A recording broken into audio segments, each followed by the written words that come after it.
First at 5:30, dozens of members of the Latin Kings gang, including top leaders, arrested on drug and firearms charges in a series of raids across the Northeast today. The arrests were part of a 4-year investigation into the street gang. In this investigation, law enforcement was able to infiltrate the highest levels of the Latin Kings leadership and make secret recordings of gang strategy meetings, ceremonies admitting new Latin Kings members, and internal proceedings in which gang leaders and punished subordinates for violating gang rules, including ordering that certain people be killed. A memorial with dozens of candles and balloons is set up here on Ashley Boulevard for Paul Cavazo Ruiz. The 17-year-old was shot and killed Saturday night. Police are investigating, but no arrests have been made at this time.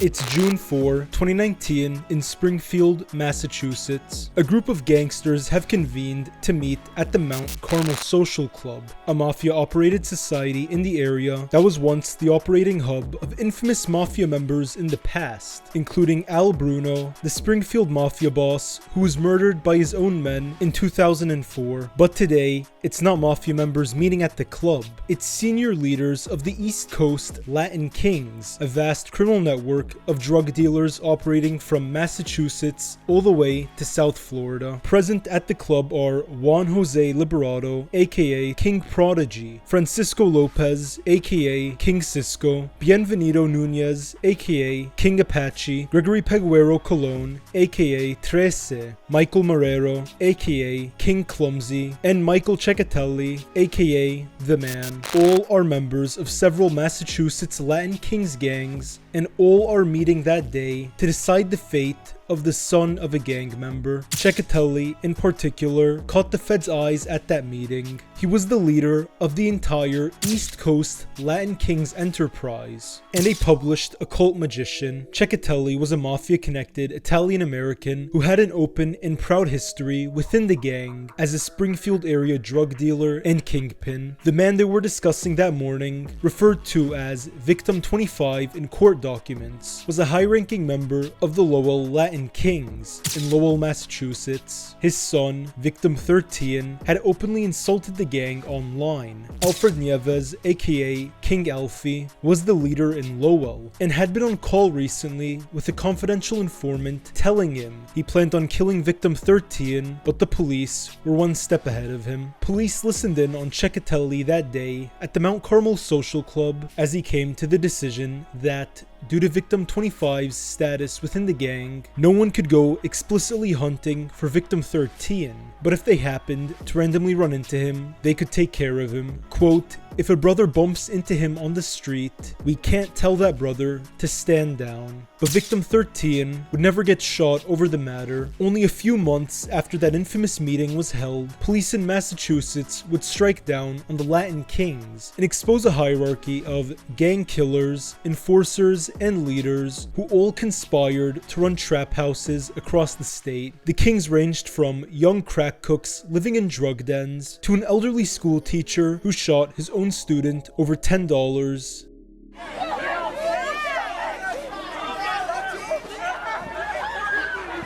And Cecchetelli was at the center of it all. This is the East Coast Latin Kings, an FBI operation thrown down. A jury just found Reverend Sean Harrison guilty on all 10 charges against him. In 2015, Harrison shot a 17-year-old high school student in the back of the head. Harrison had allegedly recruited the teen to run drugs for him. The student survived and testified against Harrison.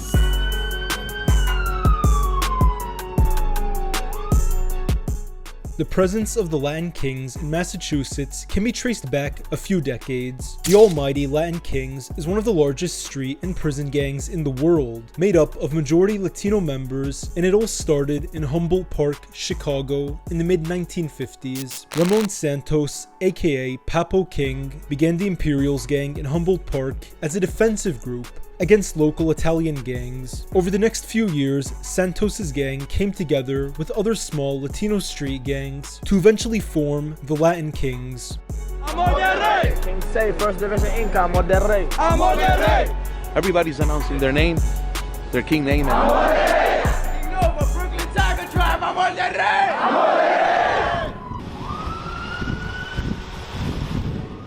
The gang grew over the next 3 decades to have branches in Chicago and New York City that oversaw gangs all over the country. As of recent estimates, the Latin Kings number 35,000 current members worldwide. The gang didn't grow from nothing, however. Over time, a strict hierarchy system was formed that made the Latin Kings one of the most organized gangs in the country, but also allowed for law enforcement to strike them with RICO cases and guilt by association. As a part of this organization, a system of punishments within the gang also exists that range from being forced to step down from one's role, being forced to retire, or paying fines, to several forms of beatings, and a terminate on sight order, which is essentially a death sentence.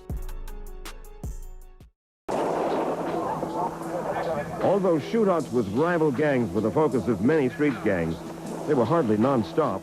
In the 90s, Springfield, Massachusetts was a city that was home to several gangs that all answered to a violent Italian mafia within the neighborhood of South End. The mob in Springfield was led by Big Al Bruno, a career gangster and killer who worked for one of the largest criminal organizations in the United States, named the Genovese Mafia family of New York City. One of Bruno's workers was David Cecchetelli, a Springfield bookmaker who was heavily connected within the local mafia and knew Bruno's family personally. In 2004, Bruno was slain outside the Italian-American Mount Carmel Social Club by a hit crew that was conspired by a group of his own men. Anthony Arellata then took his place, and Cecchetelli's loyalty went to Arellata. Following him was his nephew, Michael Cecchetelli, then 24, who shared an apartment with his uncle in a neighborhood named Cozy Corner, with his uncle living in the bedroom and Michael sleeping in the dining room. It was from that colonial apartment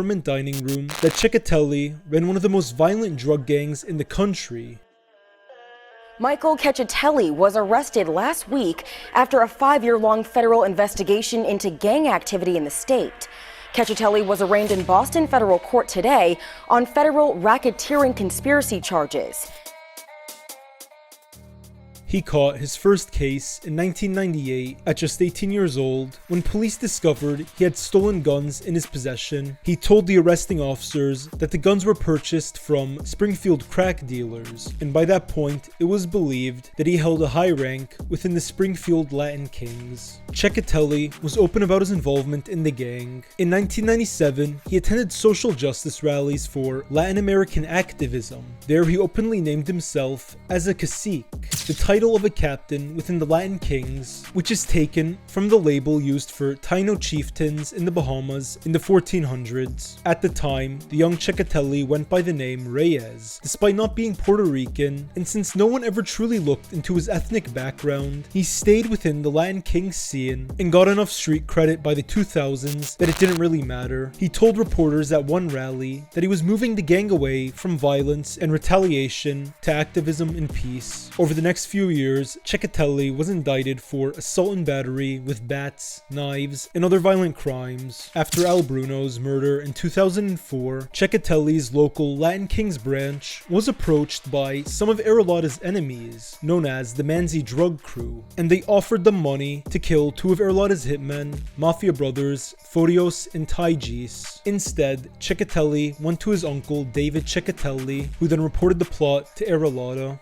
In 2005, Cecchetelli caught a federal firearms case within a 30-man bust of the Latin Kings and got out in 2009, continuing his rise in Springfield. His biggest pastime was magic, practicing it at home and researching it further during his time in solitary confinement. He became a published grimoire author, which are books on magical practices, and was actively involved in web forums on occult magic. Many who knew he practiced satanic magic attributed his practice to his success as a gangster and low prison time despite the charges he faced across his life and the charges he would face in Operation Thrown Down.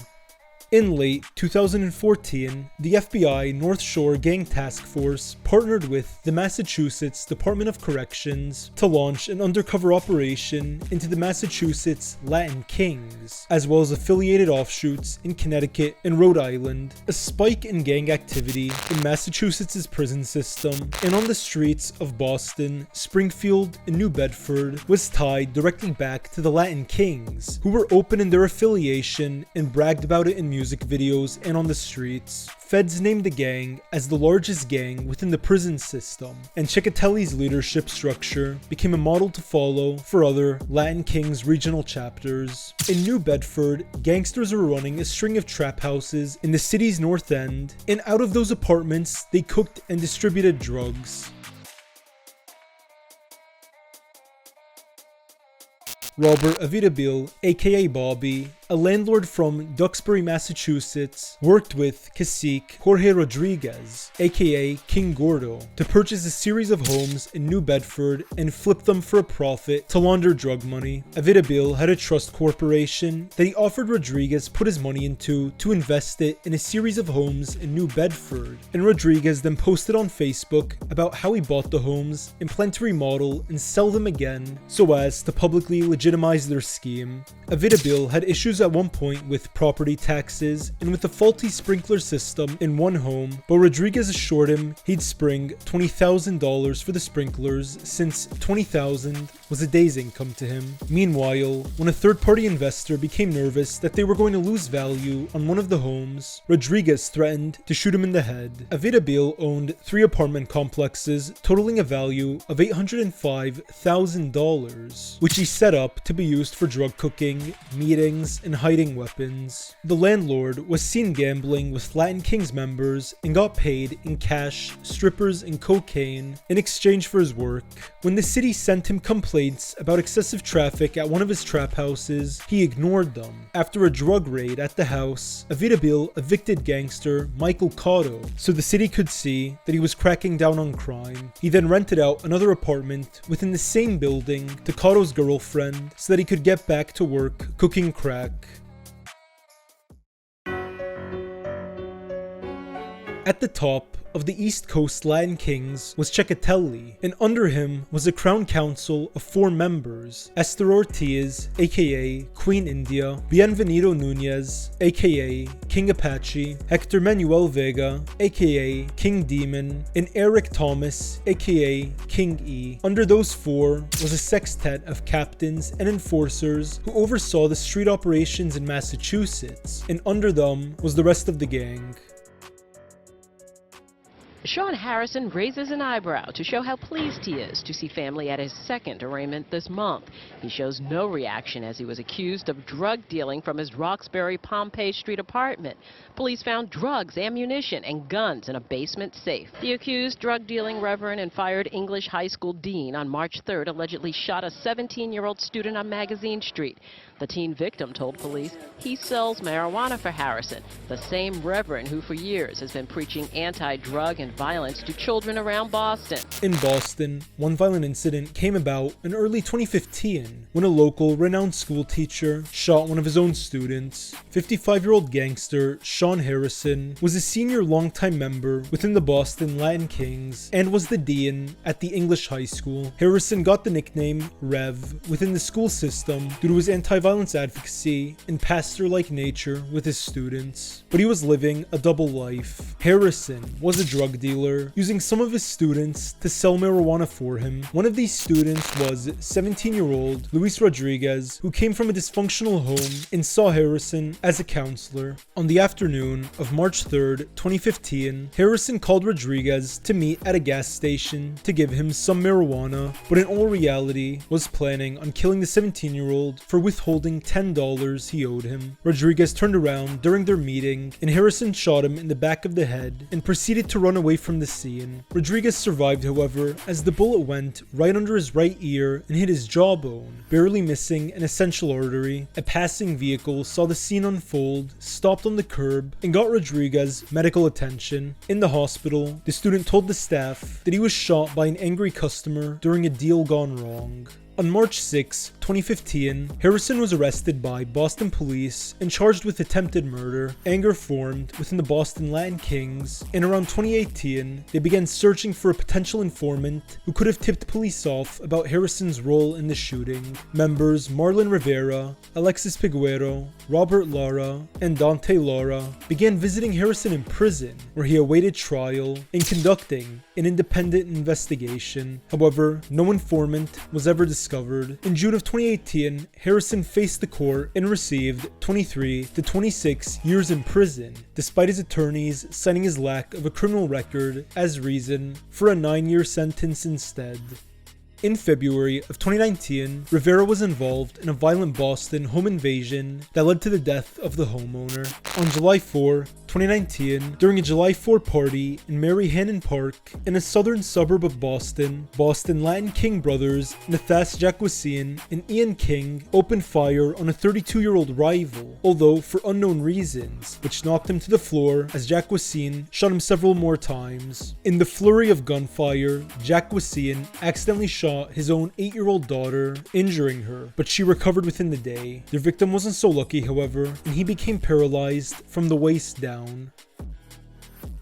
In Springfield and New Bedford, things were shaking up between members in one of the most influential Latin King strongholds. On February 12, 2018, police in New Bedford watched a man known as Victim 1 in court documents running from North Street, face covered in blood. Victim 1 was a drug dealer and government informant, and the Latin Kings had to take him out. Gang cacique Angel Roldan, aka King Big A, had paperwork confirming Victim 1's informant status, and he ordered Jorge Rodriguez to kill him. That morning, while selling out of a trap house, Victim 1 was confronted by Michael Cecchetelli, Wilson Piguero, Angel Calderon, Matthew Palacios, Juan Figueroa, and Luis Mendez, who smashed a bottle on his face and his head and stabbed him up with a knife. Victim 1 then ran out of the home and was excommunicated from the gang.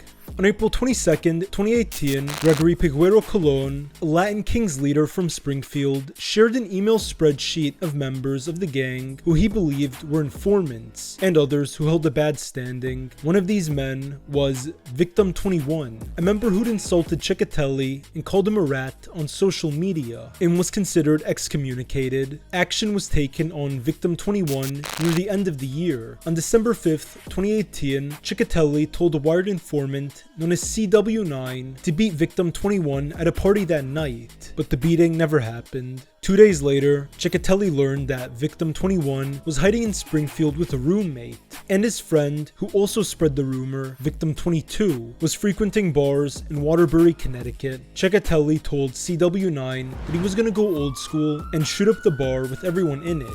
The following day, Cecchetelli told Jorge Rodriguez to form a hit crew. Victim 21 then contacted Cecchetelli and told him he wanted to make peace. On January 1st, 2019, Cecchetelli told CW9 that he planned to kill Victim 21 at a peace meeting, after getting him to admit on camera that Cecchetelli's rat status was just a rumor. CW9 tipped the FBI off, and on January 30, Victim 21 was arrested on a probation warrant to stop him from going to the meeting. In March, Esther Ortiz drove to Waterbury, Connecticut and called up Victim 21, who agreed to meet her but never showed. She then drove to Waterbury again on April 26, caught Victim 22 by a bar, and shot him several times, injuring him as he fled the scene.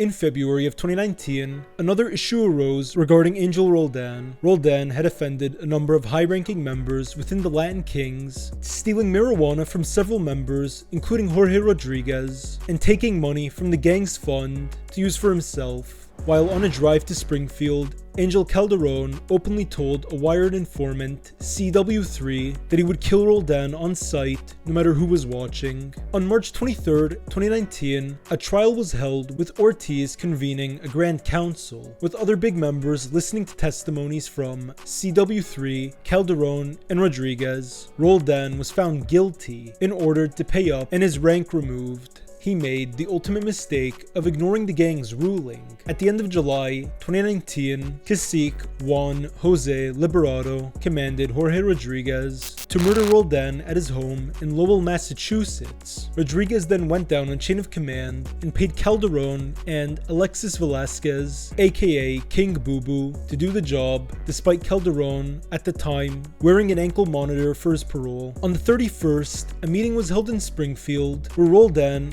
openly expressed his anger at the way Liberato handled the situation and told him if he was going to come at him, he should have done it like a man, and that if gunmen were sent to his home, he wouldn't spare them them and start a war, Cecchetelli calmed the tension down by agreeing that Liberato's order wasn't legitimate since it had to be voted on, and the hit against Roldan was cancelled.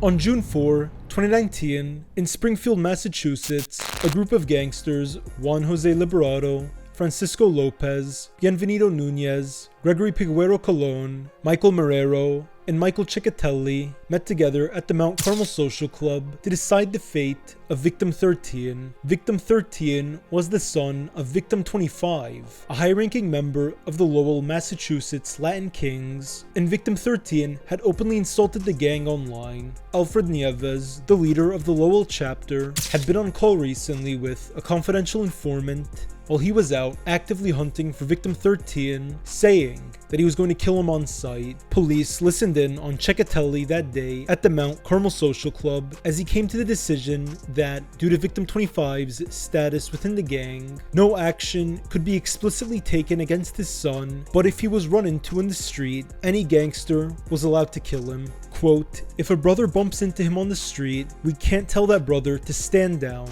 But as a result of this ruling, Victim 13 was never shot. However, Latin Kings violence, of course, wasn't just limited to within their gang. A gang war began to form in February of that same year as a result of a trap house raid on North Front Street in New Bedford. A group of gangster disciples had raided the home, running in with masks and guns drawn. A girl who was with a gangster disciple had become romantically involved with a Latin Kings member and had begun supplying information to her boyfriend's gang.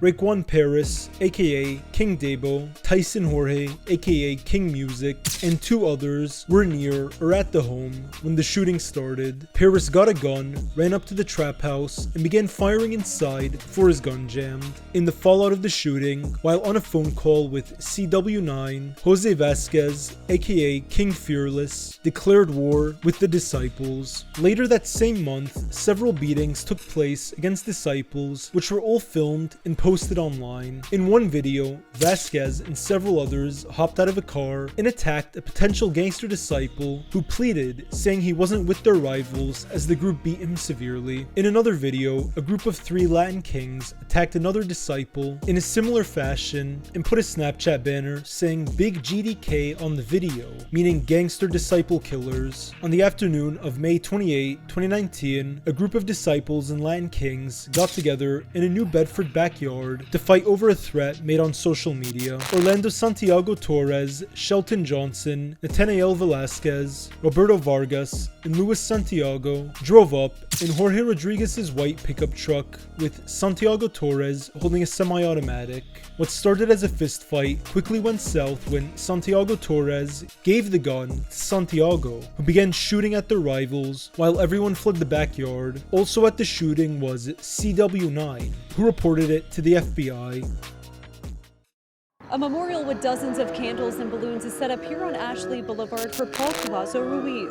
The 17-year-old was shot and killed Saturday night. Police are investigating, but no arrests have been made at this time.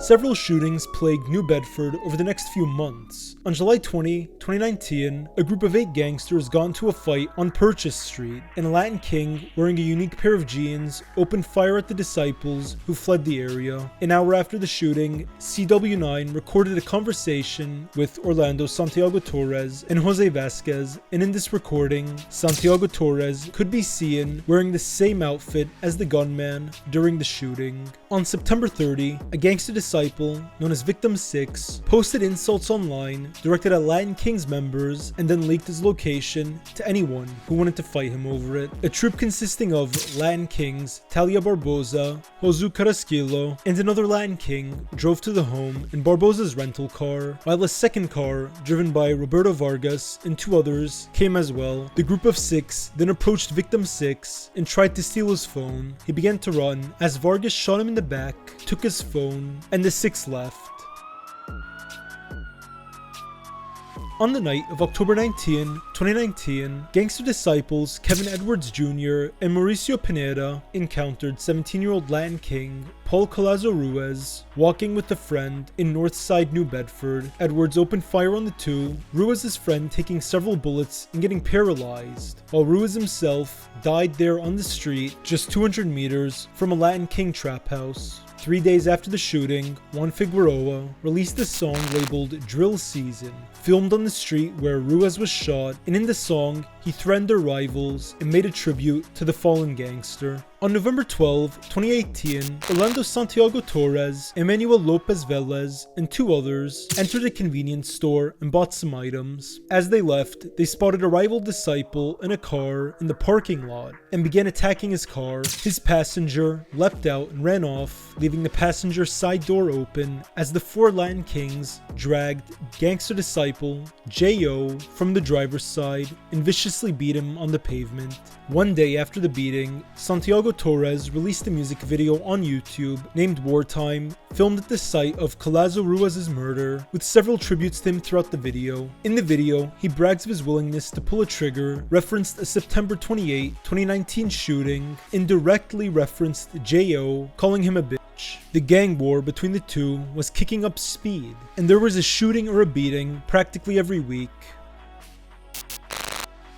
At the same time, due to the FBI's investigation, the presence of confidential informants within the gang, and recorded conversations in Massachusetts' prison system where gangsters ordered stabbings and beatings, Operation Thrown Down came to an end. On the morning of December 5th, 2019, at around 4 a.m., 500 officers in Boston, Lowell, New Bedford, Worcester, and Springfield led a major raid on over 24 properties owned or used by Latin Kings members. Officers busted into Cecchetelli's apartment, where they found him and his uncle sleeping in their respective rooms. Police found guns and ammo under Cecchetelli's mattress on the dining room floor. David Cecchetelli, who wasn't named in the indictments, was in his boxers when cops stormed the place, and he requested that they get him a change of clothes. As cops went through his room, they found a loaded gun and ammunition around the room, despite him being barred from owning a gun, leading to his arrest as well. Officers took in 56 Latin Kings that morning, including Cecchetelli, the entire Crown Council, caciques, and gangsters, thieves, and associates.